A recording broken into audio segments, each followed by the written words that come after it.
श्री कृष्ण भक्तजनों, मेरी ओर से आप सभी को दंडवत प्रणाम। आज मैं राम सुखदास जी महाराज का रचित अनिर्वचनीय प्रेम की कथा को लेकर आई हूँ, जहाँ वो बताते हैं कि जो मनुष्य संसार से दुखी होकर ऐसा सोचता है कि कोई तो अपना होता जो मुझे अपनी शरण में ले लेता, अपने गले लगाकर मेरे दुख, संताप, पाप, अभाव, भय, निरस्ता आदि को हर लेता, उसको भगवान अपनी भक्ति प्रदान करते हैं।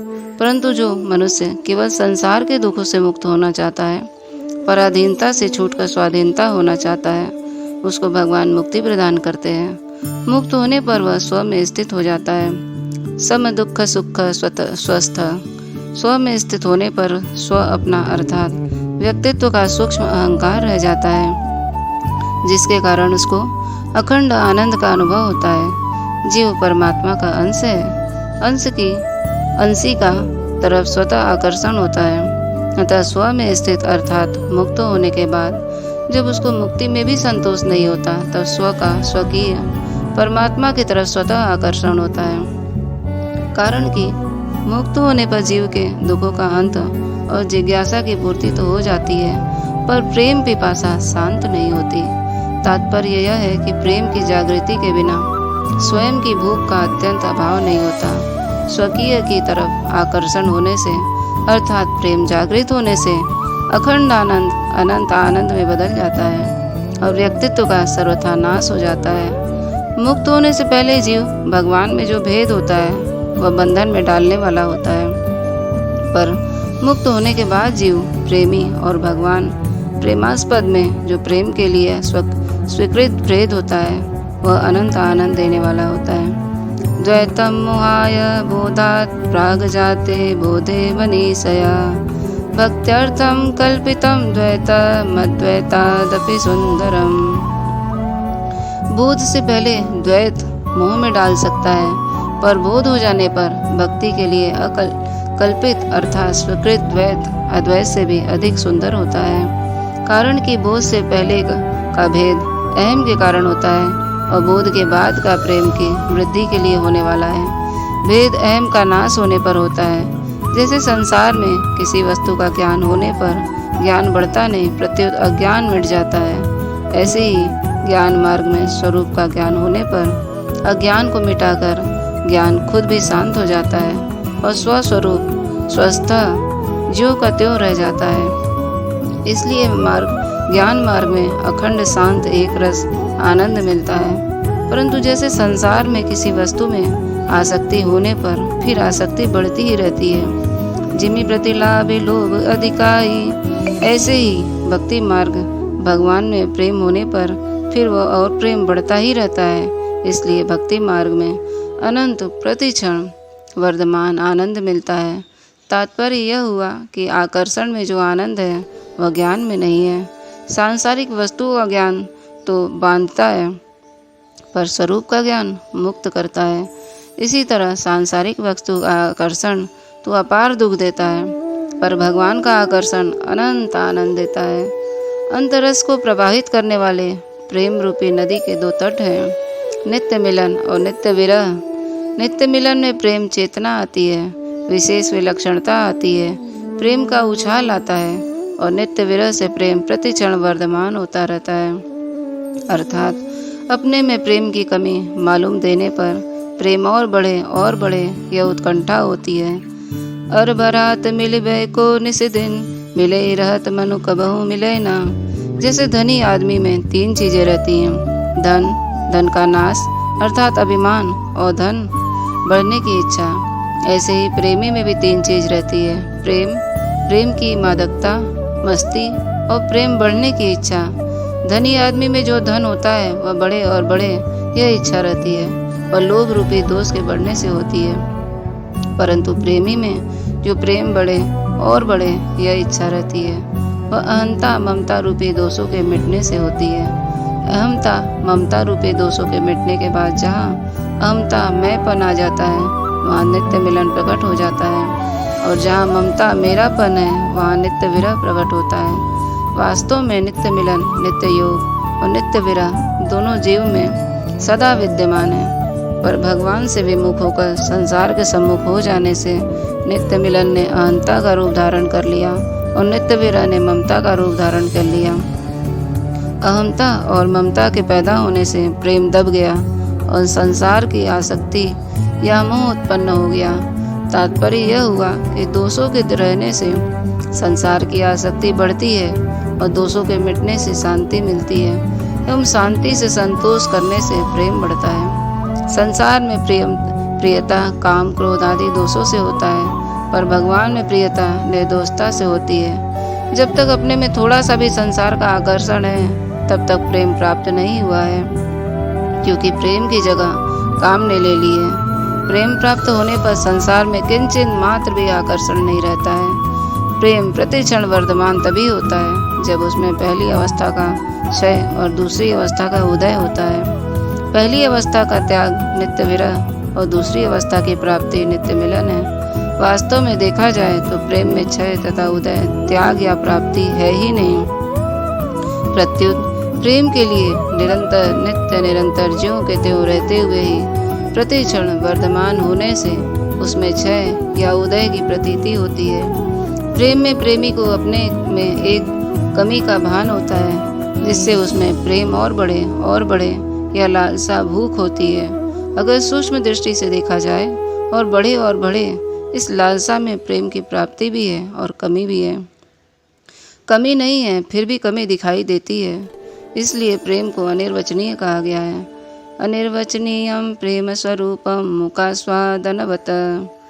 आनंद में भी आए और कमी भी दिखे, यह प्रेम की अनिर्वचनीयता है। जो पूर्णता को प्राप्त हो गए, जिनके लिए कुछ भी करना जानना और पाना शेष नहीं रह गया, ऐसे महापुरुष में भी प्रेम की भूख रहती है। उनका भगवान की तरफ स्वतः स्वाभाविक खिंचाव होता है। इसलिए भगवान आत्मा राम गणाकर्षी कहलाते हैं।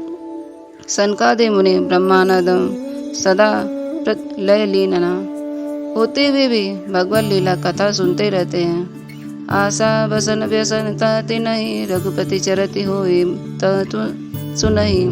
जब वे वैकुंठ लोक में गए, वैकुंठ धाम में गए, तब वह भगवान के चरण कमलों के दिव्य गंध से उनका स्थिर चित्त भी चंचल हो उठा।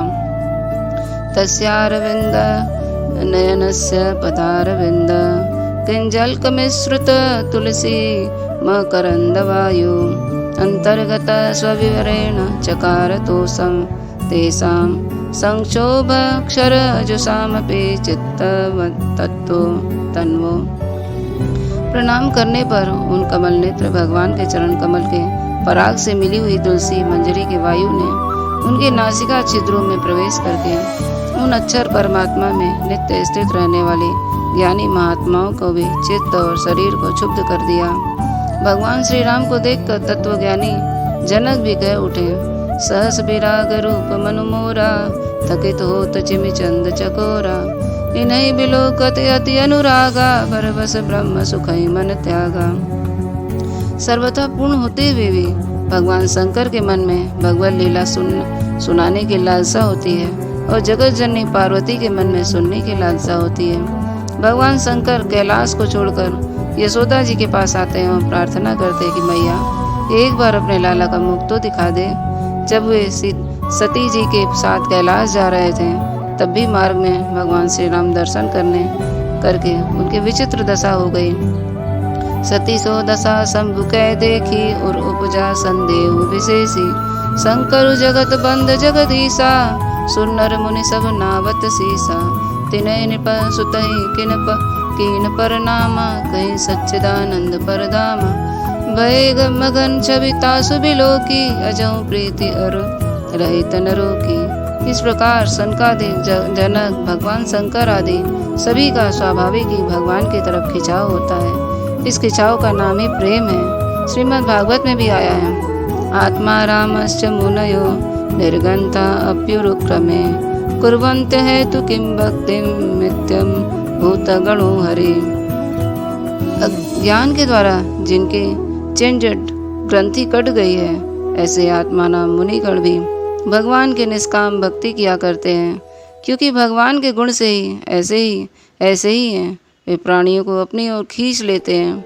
कोई कमी भी न हो और प्रेम की भूख भी हो, यह प्रेम की अनिवर्चनीयता है। सत्संग में लगे हुए साधकों को यह अनुभव भी है कि प्रतिदिन सत्संग सुनते हुए, भगवान की लीलाएं सुनते हुए, भजन कीर्तन करते और सुनते हुए भी न तो उनसे तृप्ति होती है और न उनको छोड़ने का ही मन करता है। उनमें प्रतिदिन नया नया रस मिलता है, जिसमें भूतकाल का रस फीका दिखता है और वर्तमान का रस विलक्षण दिखता है। रामचरित जे सुनत अगाही, विशेष जाना तिन नाही। जीवन मुक्त मामुन जेऊ, हरिगुण सुनई निरंतर तेऊ। इस प्रकार प्रेम में पूर्णता भी है और अभाव भी है। यह प्रेम की अनिर्वचनीयता है। ज्ञान में तो स्वरूप में स्थित होती है, जिससे ज्ञानी को संतोष हो जाता है। आत्मन्नेव च संतुष्ट, परंतु प्रेम में न स्थिति होती है और न संतोष होता है, प्रत्युत नित्य निरंतर वृद्धि होती रहती है। वास्तव में प्रेम का निर्वचन वर्णन किया ही नहीं जा सकता है। अगर इसका निर्वचन कर दें तो फिर वह अनिर्वचनीय कैसे रहेगा। डूबे सो बोले नहीं, बोले सो अनजान, गहरो प्रेम समुद्र को डूबे चतुर सुजान। भगवान के ही समग्र रूप का एक अंश अथवा ऐश्वर्य ब्रह्मा है। ते ब्रह्मा तद्विदम ब्रह्मणो ही प्रतिष्ठमम्। समग्र रूप में विशेषण है और भगवान विशेष है। असंशयम समग्रम माम यथा ज्ञास्यसि तक्षणो। इसी तरह भगवान ने अधियज्ञ अंतर्यामी को भी अपना स्वरूप बताया है।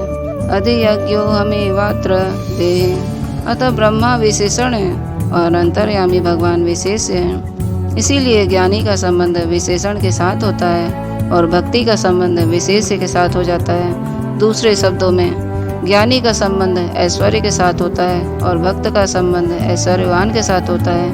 ज्ञानी की तो ब्रह्मा से तात्विक एकता होती है, पर भक्त की भगवान के साथ आत्मीय एकता होती है। इसीलिए भगवान कहते हैं, ज्ञानी त्वात्मैव मे मतम। ज्ञानी तो मेरी आत्मा ही है, मेरा मत है। यहाँ ज्ञानी शब्द तत्व ज्ञानी के लिए नहीं आया है, प्रत्युत सब कुछ भगवान ही है। इसका अनुभव कराने वाले ज्ञानी अर्थात शरणागत भक्त के लिए आया है। वासुदेव सर्वम इति ज्ञानवान मां प्रपद्यते। तो ज्ञानी तत्व ज्ञानी की तात्विकता एकता में तो जीव और ब्रह्मा में अभेद हो जाता है तथा एक तत्व के सिवाय कुछ नहीं रहता, परंतु भक्त की आत्मीय एकता में जीव और भगवान में अभिन्नता हो जाती है। अभिन्नता में भक्त और भगवान एक होते हुए भी प्रेम के लिए दो हो जाते हैं। यद्यपि भगवान सर्वथा पूर्ण है, उनमें किंचन मात्र भी अभाव नहीं है, फिर भी वे प्रेम के भूखे हैं। एकाकी न रमते। इसलिए भगवान प्रेम लीला के लिए श्री जी और कृष्ण रूप से दो हो जाते हैं। ये यम राधा यश्च कृष्णो रसाब्धि देहश्चैक क्रीडनार्थ द्विधाभूत। वास्तव में श्री जी कृष्ण से अलग नहीं होती, प्रत्युत कृष्ण ही प्रेम की वृद्धि के लिए श्री जी को अलग करते हैं। तात्पर्य यह है कि प्रेम की प्राप्ति होने पर वह भक्त भगवान से अलग नहीं होता, प्रत्युत भगवान ही प्रतिक्षण वर्धमान प्रेम के लिए भक्तों को अलग करते हैं। इसलिए प्रेम प्राप्त होने पर भक्त और भगवान में दोनों में कोई छोटा बड़ा नहीं होता, दोनों ही एक दूसरे के भक्त और दोनों ही एक दूसरे के इष्ट होते हैं। तत्व ज्ञान से पहले का भेद द्वैत और अज्ञान से होता है, पर तत्व ज्ञान के बाद प्रेम का भेद भगवान की इच्छा से होता है। अभिन्नता दो होते हुए भी हो सकती है, जैसे बालक की माँ से सेवक की माँ स्वामी से, पत्नी की पति से अथवा मित्र की मित्रता से मित्र से अभिन्नता होती है। इसीलिए भक्ति में आरंभ से ही भक्ति के भगवान से अभिन्नता हो जाती है। साही को गोतु गोतु होता है गुलाम को। कारण कि भक्त अपना अलग अस्तित्व नहीं मानता, उसमें यह भाव रहता है कि भगवान ही है, मैं हूँ ही नहीं।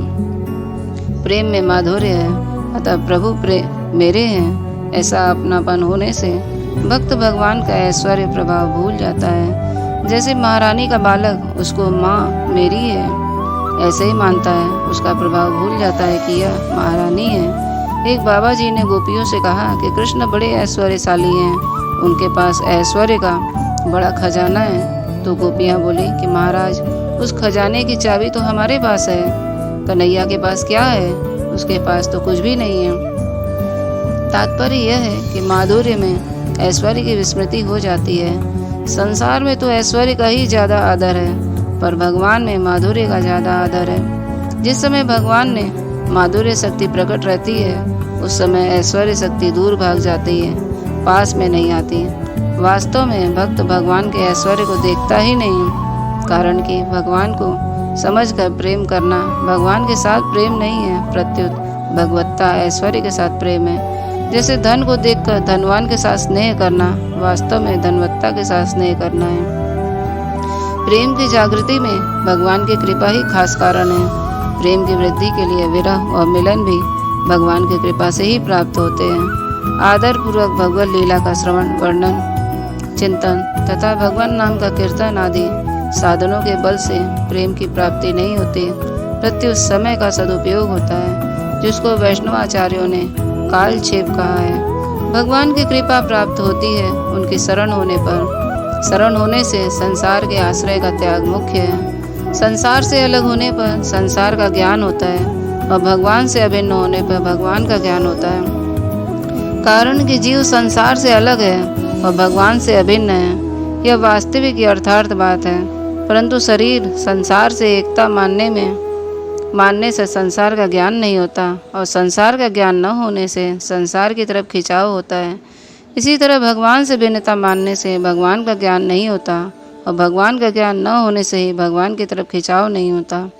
संसार अपना नहीं है, इस तरह संसार का ज्ञान होने से संसार से संबंध विच्छेद हो जाता है।